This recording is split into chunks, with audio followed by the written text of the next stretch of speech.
The Last Trian, a grand tale set at the beginning of the 5th age of the ancient world of Zakaya. Before we embark on this legendary quest, which marked a momentous turning point in the long history of Zakaya,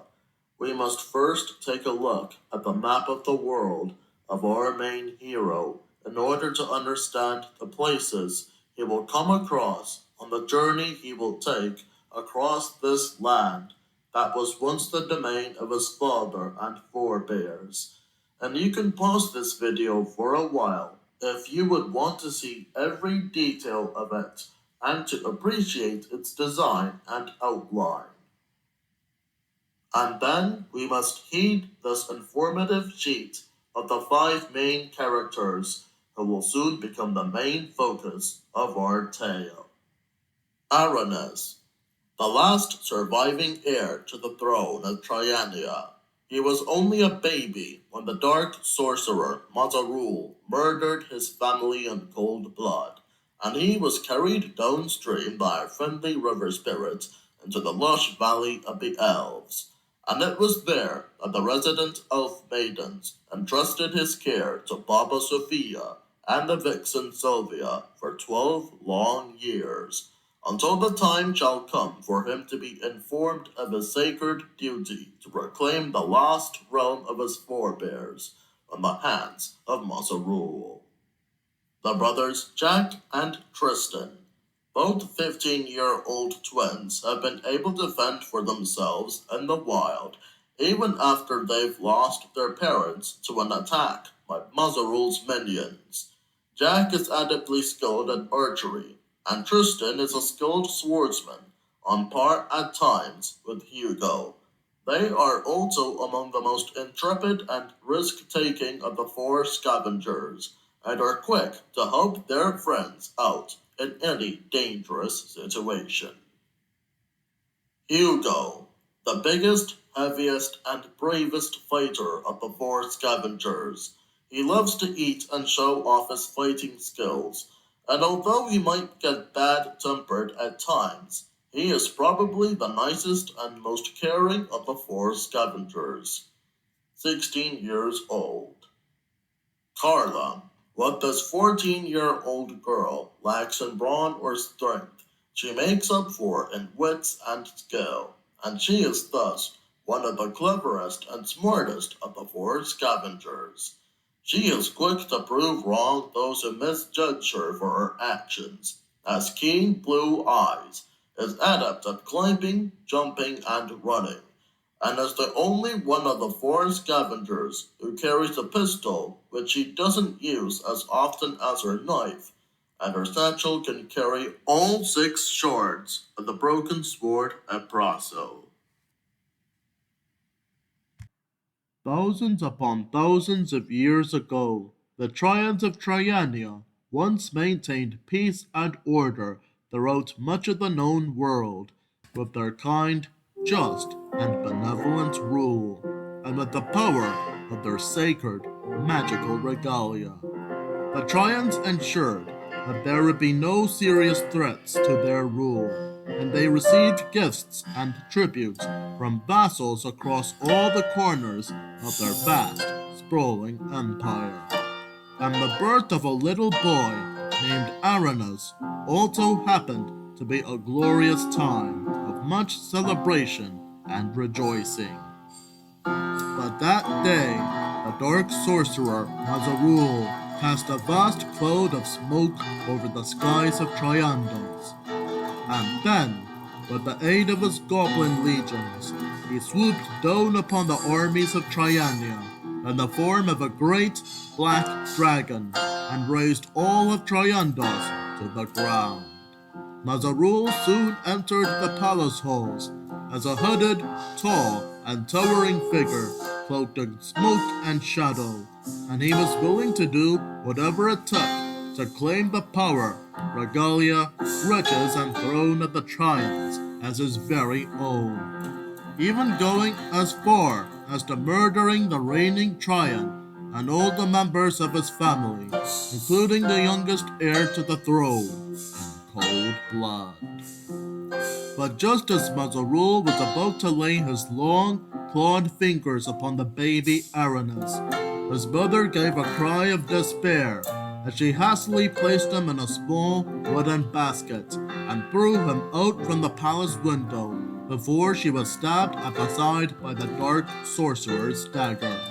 But the kind water dragon, Kefu, fortunately rescued the baby from falling to his death and carried him down the river Bodouin and into the land of Ganmaswior, where his presence caught the attention of a few curious elf maidens playing among the grassy banks of the river Andrias.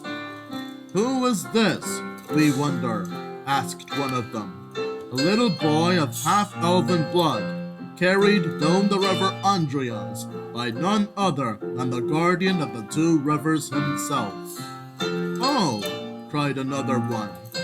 "Aranis, last of the Trians this boy must be, and he somehow must have survived the clutches of the nefarious sorcerer." "Let us thank Kefu for saving his life," said a third elf, "and let us take him into the care of our beloved land for the next 12 years. The elves, seeking to keep the whereabouts of Aranis a secret, entrusted the baby's care into the hands of the wise old Baba Sophia and her vixen friend Sylvia. And with the help of Kefu, they both took it upon themselves to raise little Aranis into a strong young lad for 12 long years, all while Mazarul's poisonous will prevailed in the lands on the other side of Ganmaswior. And until the time he reaches his 12th birthday, the boy had come to embrace the old lady, the fox, and the water dragon as his kind, loving family. But once the elves sensed that the time had now come for Aranis to reclaim the throne of Triania, they urged Baba Sophia, Kefu, and Sylvia to tell him the truth behind his upbringing, much to his utter dismay. But after he reconciled with his guardians in that matter, the 12-year-old boy soon found the shard of an ancient sword lying in the river Andrias and asked Baba Sophia what kind of sword it could be. She then told him that it was none other than the legendary sacred Apraso, bane of fire drakes, that was once wielded by the last Trian's great-great-grandfather, and that it also happened to be the same blade that Aranis' father, the reigning Trian, once used to defend his family from Mazarul, until it was broken into 6 lost shards that were scattered across his newly conquered realm. Aranis, knowing that it was his righteous duty to bring about an end to Mazarul's 12-year reign of terror, was eager to know the whereabouts of the other 5 shards of Apraso.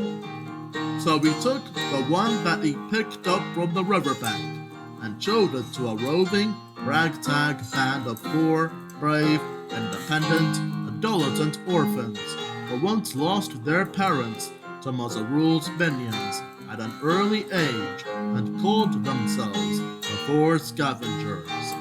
The keen-eyed Miller brothers Jacob and Max, the feisty, gun-toting Carla, and the brawny yet gentle Hugo told the last Trian that they all certainly knew about the remaining shards from many months of roaming across the countryside, and that they were eager to help him out on his perilous quest to find them in order to reforge Apraso and reclaim the throne of his realm from Mazarul and his forces. And just before Aranis was about to set out with his newfound friends on the long journey to Triandos,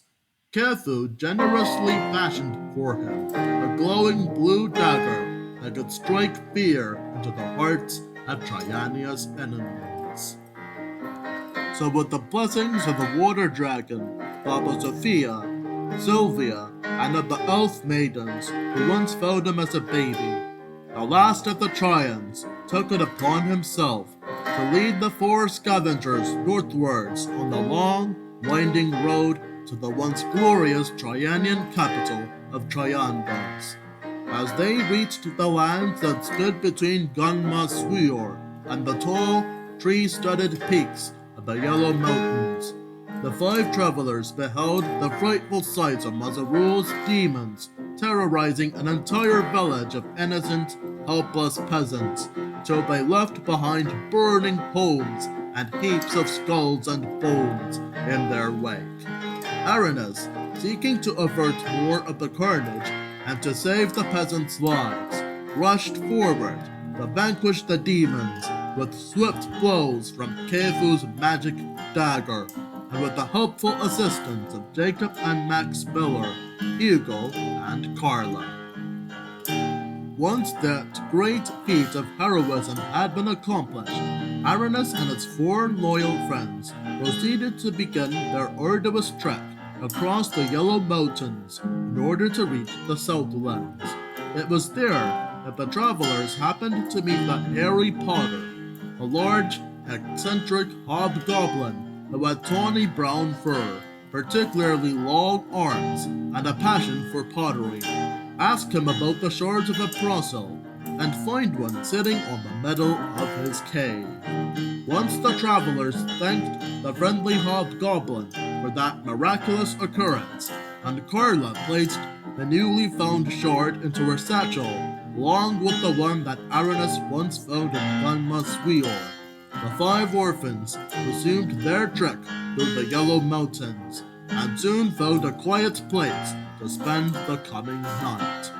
But from the mounts of his terrified minions, word soon reached Lord Mazarul that the last of the Trians had just been spotted near the Southlands and must be stopped. As Aranis and his companions slept peacefully before the tall, pine-studded peaks in the middle of the night, they were all ambushed by three huge, pale green ogres who stalked them from behind and pounced upon the orphans with their great, long-fingered hands. Carla gave out a panicked shriek of terror as one of them yanked her by the waist in an attempt to squeeze her, but she kicked furiously and shot at her attacker's eyes with her pistol. Then she joined the Miller brothers as they fought back the ogres with their weapons, as Hugo faced them all with his great, heavy sword and brute strength, and as Aranis slashed at the monster's limbs and chests with his dagger. Thus it was that the five orphans were able to send the ogres flying back into the woods from whence they came, and resumed their peaceful sleep behind the mountains. Once the five orphans reached the Southlands the next day, they all stumbled upon what appeared to be a vast sea of rock and stone, crisscrossed here and there by long, winding cracks, like a giant, drought-stricken lake. As they began to cross the sea, the loud, commandingly ominous voice of a witch rang out across the sky, and the ground before them cracked, shook, and split into dozens of great, colliding boulders of immense size and power underneath their feet. An obstacle course of much peril thus awaited Aranis and his friends as they struggled to jump from one boulder to another, and the heavy-set Hugo nearly lost his life when he was about to fall off the edge of a particularly tall, cliff-shaped one, but fortunately survived once all his comrades were able to come together and pull him back to safety. And soon the five orphans were able to successfully escape the tumultuous sea of crashing boulders, which actually happened to be a trap to kill them that was secretly devised by Mazarul's second-in-command. As Aranis and his companions continued to venture on into the Southlands, they reached the crags of Karas Limbor and met a friendly blue wyvern named Eribert. I am the only wyvern here who happens to have some sense of reason, said he. and all my brethren have sadly joined sides with the dark sorcerer, who plans to gather all the dragons of his land to his side. Aribert thus sought to fiercely protect the 5 orphans against the attacks of the wyverns and dragons, which patrolled the skies above the Southlands, and repelled them all with his fiery breath as he flew Aranes and his friends straight towards the western end of the great Mendas range. But of all the dragons and wyverns that assailed them, none could match the sheer ferocity, size, and power of Moribus, Drake with a great, wide-jawed head of triangular shape which sat upon a long, sinewy neck, and Aribert did all he could to dodge the monster's attacks and eventually fight him with the use of his much smaller size, like a sparrow fighting an eagle. After Aribert safely landed Aranes and his fellow orphans right before the western end of the Mendas range, and flew off to make peace with his fellow dragons, the last Trian and the 4 scavengers began their winding trek through the pass of Von Dedlin. But they were all spotted by Mazarul's boar-riding goblin scouts, who proceeded to chase the orphans straight across the mountains and cornered them right in the middle of a complex of old dwarf mines. And it was there that Aranes and his friends fought the goblins on the tops of mine carts and train cars that sped up and down the tunnels and vanquished them one by one. And as soon as they reached a deep cave where they found a key that could be used to unlock a big stone door that could potentially lead them out of the mines, crawled their way out of the cave and headed up towards it, Aranes and the 4 scavengers were all assailed by a horde of giant whip spiders that were lurking in the shadows of the caves that loomed above them. But with the skillful use of their quick thinking, teamwork, and weapons, the orphans were able to successfully fight off the monsters, use the key to unlock the door, and depart the mines of Von Dedlin once and for all.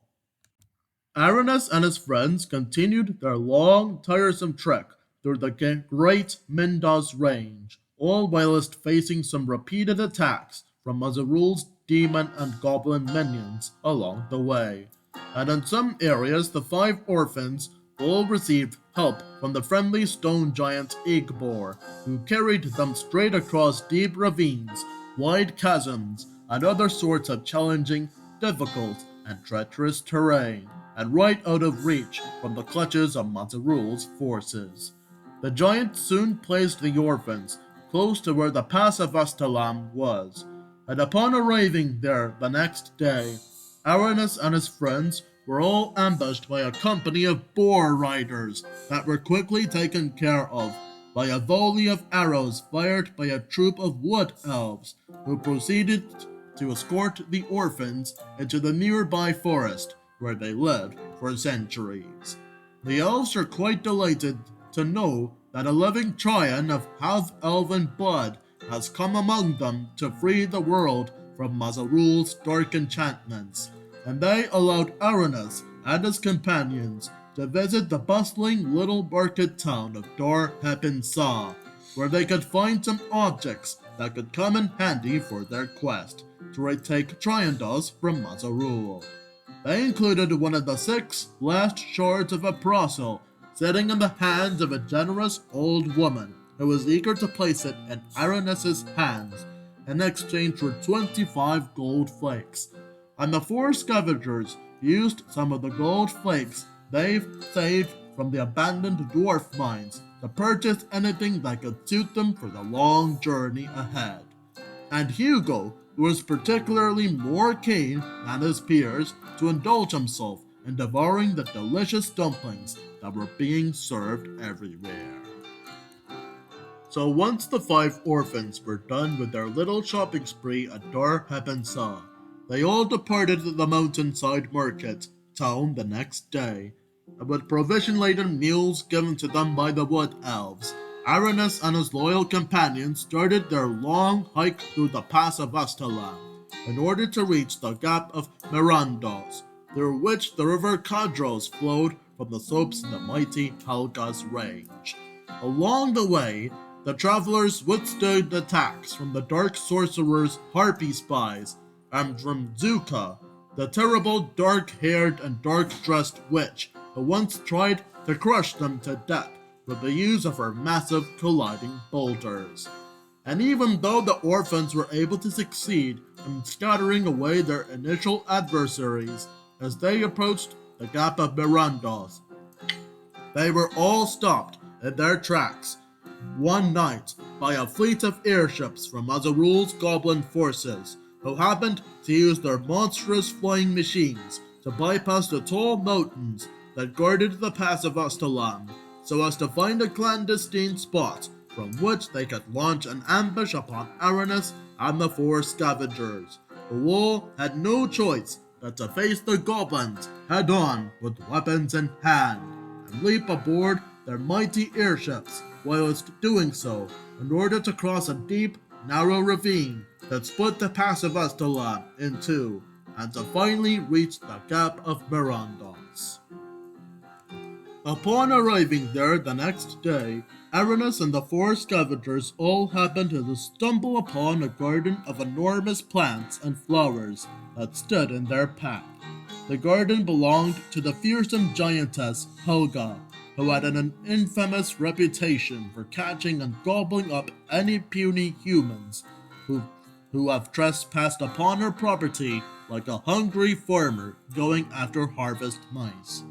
Aranis and the four scavengers climbed up the leaves and stems of the towering, flowery beanstalks with the help of a few giant butterflies here and there, and upon reaching the topmost layer, they thought of a small, light green dragon that looked more or less like a huge lizard that had long, toothy jaws and small, stubby wings, and was among the many dangerous critters that were lurking through the garden canopy. But as soon as Helga's thunderous footsteps boomed closer and closer to where the orphans were standing as the swarthy giantess entered her garden, they all clung on to the leaves of a flowering beanstalk. They were climbing for dear life, like a small band of harvest mice sitting atop a very tall blade of grass, and Aranis defiantly drew out his magic blade in front of Helga as she approached the orphans with a ferocious smile on her face.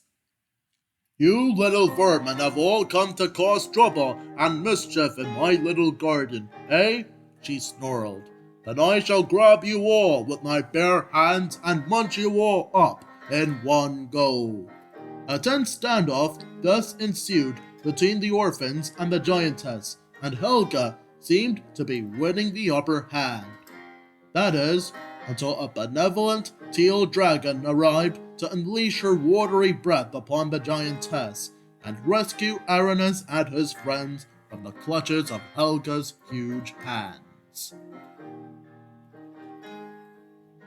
The long-necked and slender-bodied dragon, who called herself Susa and fluttered across the cloudy sky in a most graceful fashion, soon flew the five orphans high over the Gap of Mirandos and straight across the pebbly banks of the river Cadros. Susa and her fellow dragon Fatsu both happened to be none other than the two major exemplars of the legendary water drakes of Osori, who had long guarded the waters that flowed from the foothills of the nearby mountains for many a century, and whose abode happened to be a small, hilly, diamond-shaped island, which stood before the mountains in the middle of the river Cadros, and was home to a great water-mill fortress, the bastion of Lake Osori, that the water drakes once helped the local men to build in an earlier age in order to provide their families, hamlets, and villages with a steady and valuable supply of fresh drinking water. Susa and Fatsu landed Aranis and his four friends atop the topmost hill of their island abode, and the orphans soon told the dragons that the breathtaking, scenic views of Lake Osori, the river Cadros, and the surrounding fjords, mountains, and valleys were the single most beautiful sights they had ever seen in their lives. The two dragons also took the orphans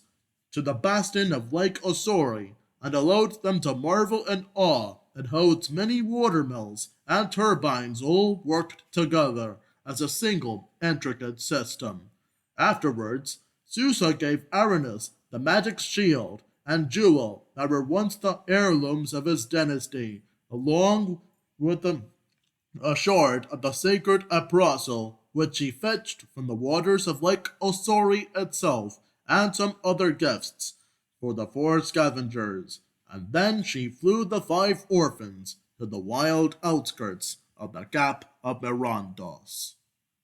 Upon reaching the outskirts of the Gap of Mirandos, the five orphans began their long march to reach the Heglas range, which flanked the lands surrounding the city of Triandos to the east, and along the way they visited an ancient temple, the monument to the two winged stallions, that was once a glorious display of Trianian authority and power, and a tribute to the past Trians of old. Aranus was shocked to see the ruined state of the imposing statues, tall pillars, and marble floors that festooned the temple, and he wept and wept upon seeing that his dynasty, the story of which was told via a series of colorful murals painted upon the temple walls, and whose divine patrons were two gray winged horses, one black and one white, that was no more, and that he was now the only surviving heir to the throne of his lost realm. But a beacon of hope soon shined upon the last Trian and his four friends when they all saw a huge flock of noisy starlings swoop high above their heads and twist and turn in a splendid murmuration. Aranus and the four scavengers followed the long winding serpent made of hundreds of little black birds as it slithered away from the temple premises and straight into a wide grassy moor close to the Heglas range, where the orphans were amazed to see it wheel around twice until it morphed into the shape of a great winged stallion that glided gracefully across the mountains and galloped past their jagged snow-capped peaks. And thus it was that the starlings had sensed the coming of the last of the Trians and put up a spectacular aerial display, which he interpreted as a most auspicious omen of his return. The five orphans were soon resuming their long march into the Heglas range, and set their sights upon the Karak Gamros, a narrow mountain pass, which could potentially lead them into the sacred valley through which the river Bodwin flows, and possibly into Triandos itself. Along the way, Aranus and the four scavengers were all assailed by a new host of Mazarul's minions that included demons and packs of hungry wolves, since they were getting closer and closer to the dark sorcerer's domain, and they fought them off courageously. But as they continued to venture deeper and deeper into the mountains, while the nights grew colder and colder, the five orphans encountered a ferocious tribe of terrifying demons that looked very much like monstrous fawns, with crooked noses, long pointed ears, glowing orange, red, and pale green or yellow eyes, sharp white fangs, long muscular arms with clawed hands, tall horns that came in curled, spiraling, or twisted shapes, and coats of shaggy fur that came in various shades of dark or grayish shades of blue, brown, or purple.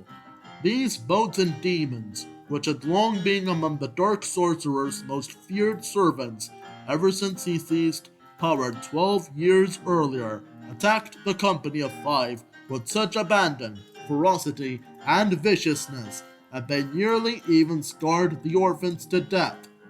until Aranus, bold and steadfast in the face of danger as he was, stepped forward to defend his fellow orphans by furiously hewing and slashing at the demons' heads, elbows, necks, and chests. And the four scavengers quickly joined him in that daring endeavor, until at last the terrible demons that haunted the Headless Range had finally been vanquished. The company of 5 orphans soon found out that they were also guarding one of the few remaining shards of a parasol,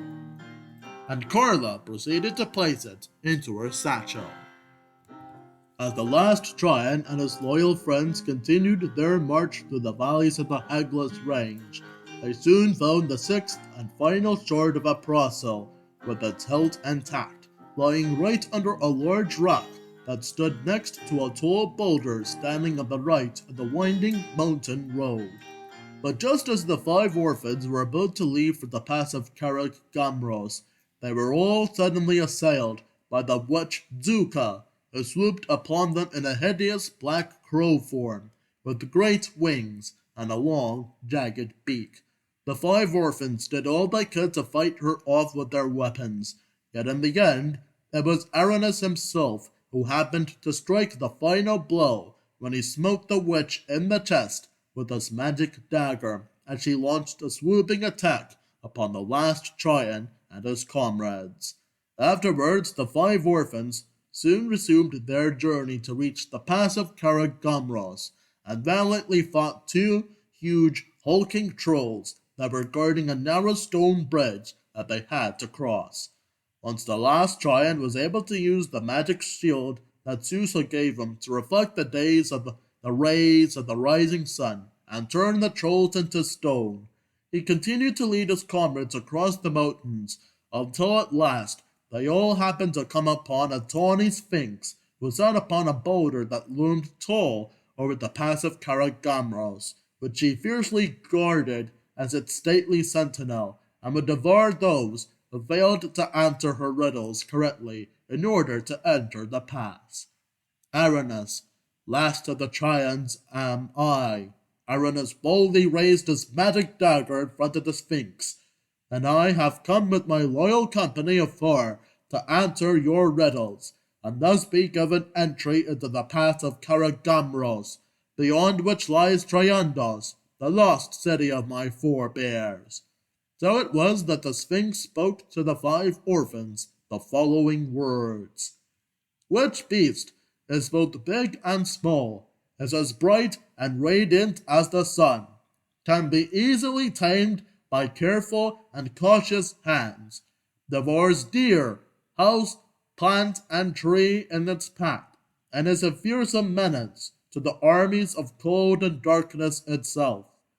And what goes beyond all battlefields, brings enemies together, breaks iron and steel, and is far more powerful a weapon than the dagger or the sword. Once Aranus and the 4 scavengers said fire and love, the Sphinx, kind as she was, finally allowed the travelers to safely enter the pass of Carreg Gamros, and they were soon led into the halls of Mount Dardaros, which was home to a thriving dwarf city that had long withstood the spells of Bozarul. The dwarves of Kumandazan, who long used to be steadfast allies of the Trians for centuries, and whose king was Black Bart, the greatest blacksmith of all of Triania, heartily welcomed the 5 orphans with food and drink. And upon seeing that Aranus and his 4 scavengers have all succeeded in recovering the 6 lost shards of a parasol, Black Bart decided to reforge the sword anew with the help of his fellow dwarves, and soon encouraged the 5 orphans to assist him in that momentous endeavor. Aranus watched in awe as the bane of fire drakes with its magic runes flickered and glowed, a brilliant, bright shade of fiery yellowish orange under the hammers of the dwarves, until at last it was finally restored to the fullest in its regal, centuries-old glory and splendor. Aranus soon took hold of the newly reforged parasol, much to the sheer amazement and delight of his 4 comrades, and he wielded it in front of them and in front of the dwarves of Kumandazan, the ancient 6-foot-long sword with its very hot blade and massive turquoise handle. somehow felt very heavy for the seemingly diminutive Aranus to hold at first, but soon revealed to the eyes of everyone present its true effectiveness as a mighty, powerful weapon, worthy of the Trians of old, when it spun around and struck swinging blows in the hands of the rightful heir to the throne of Triania. And Black Bart, who deeply believed in Aranus's potential to complete his quest, also told him that the only thing that Mazarul fears the most has finally found its honor-worthy and noble master. With the blessings of the dwarves of Kumandazar, the 5 orphans departed the halls of Mount Daedalus, and they soon reached the valley where the river Bodwin flowed through the city of Triandos. But upon arriving at the gates of the city itself, Aranus and the 4 scavengers were shocked to see that Triandos and its surroundings had now been enshrouded in a thick, dark veil of ash, fire, and smoke that happened to be a device of Mazarul's making. That the trees that once stood before the imposing city walls had died and were surrounded in places with thorny brambles, and that Bodwin had now become a stream of lava that issued forth from the fire mountains that loomed high over the burning ruins of the citadel of the Trians. But in the middle of the great sea of flame and shadow, the orphans could easily see the tall castle where the Trians lived for centuries. It had now become the palace from which the dark sorcerer presided over his 12-year-long reign of terror. Aranus, determined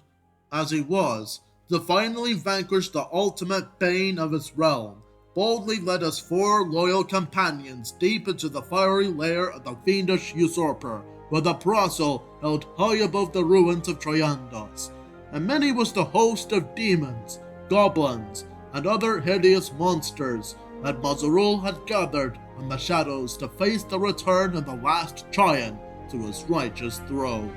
But in the ensuing battles that pitted the 5 orphans against the great fiendish wall of claw, fang, horn, and talons, it was the truly courageous Aranus who ultimately led Jacob, Max, Carla, and Hugo to triumph over the fiendish host and swiftly scattered it deep into the dark abyss that lay underneath the cracks of the ruined city. The orphans soon confronted a small army of goblin archers and soldiers, and they all fought their way into the towering marble halls of the castle of the Trians, walked past the crumbling, flame-ridden ruins of its once splendid banners, checkered floors, murals, pillars, and walls, and soon stumbled upon none other than the dark sorcerer himself, sitting upon the sacred sapphire throne. Lord Mazarul openly mocked Aranus with a haughty air of arrogant condescendence once the last of the Trians framed the sorcerer for the merciless murder of his entire family and the theft of his dynasty's lands, possessions, and regalia. And then he rose up from the throne and took the form of an enormous black dragon, whose great wings spread out across the entire hall, and was the same one that had laid waste the Triandos 12 years earlier to confront and ultimately destroy Aranus, Jacob, Max, Carla, and Hugo. The tense battle that ensued against Mazarul thus proved to be truly challenging and difficult at times for the 5 orphans. It was a culmination of all their fighting skills and teamwork, and they all had to dodge and overcome the teeth, claws, snapping jaws, fiery breath, and swinging tail of their huge, monstrous adversary. Until at last the rightful heir to the throne of Triania dealt the decisive blow when he struck a brothel deep into an exposed spot on his heavily guarded chest, ruptured the black heart of avarice and malice that was the source of all his power and black magic, and finally vanquished the dark sorcerer in its dragon form, once and for all. Once the malicious spells that had long engulfed Triania in darkness Flame and shadow had been lifted from the earth with the defeat of Masaru, along with the total annihilation and banishment of all his foul forces and minions. Aranis and his four friends all received a miraculous, unexpected visit from Zephyra and Estefan, the winged horse pair, a black mare and white stallion that had long been the sublime patron beasts of the dynasty of Trians for many a century. The two horses both flew the orphans to the summit of the sacred Mount Gumnudas, which stood amidst the tall, snow-capped peaks of the majestic White Mountains, and around which the two horses often flew in a circular orbit. And it was there that the last Trian struck the great gong of the heavenly watchman with all the physical strength he could muster, such that the deep, reverberating roars of its carefully repeated strikes happened to echo stridently across and beyond the mountain walls, and soon announced and spread the news to the entire world that the realm of Triania has now been liberated from the forces of darkness and shadow that had besieged it for 12 long years, and has finally welcomed the coming of its righteous heir. And so it was that one fine spring morning, and before the eyes of the single greatest crowd, the likes of which the newly restored city of Triandos had never ever seen, the 13-year-old Aranis Trian, last in a line of many ancient noble rulers, sat upon the sapphire throne of his forebears, and under an equally sapphire sky, with orb and scepter in hand, and with Aprazo, the mighty sword that was once wielded by his great-great-grandfather, laid out before his feet, and with the four scavengers, of which Carla sang a stirringly beautiful song in praise of the new ruler and the dawn of his reign, his former guardians Baba Sophia, Kefu, and Sylvia, the dwarf Black Bart, and others at his side. The last of the Trians began to lay the foundations of a new era of peace, progress, prosperity, security, and stability for the grand and glorious realm of Triania. I hope you've all enjoyed this amazing story of courage, responsibility, friendship, heroism, hope, and triumph in times of darkness. Please be sure to like this video, spread this story to all your friends and family, and subscribe to my channel if you want to see more content like this, and I'll see you soon. For the end of the last Trian's reign over 200 years later, and the ensuing world war over the possession of his most sacred regalia, the Golden Master Orb, and over the succession of his place as the hegemon of all of Sakaya, will soon become the catalyst for the next and final great story in this world's long history. A tale set on a faraway island continent, which will witness the fulfillment of an ancient apocalyptic prophecy by a black-haired sorceress dressed in red, who hails from the southwestern lands and is of the age of 15. And have a happy Thanksgiving.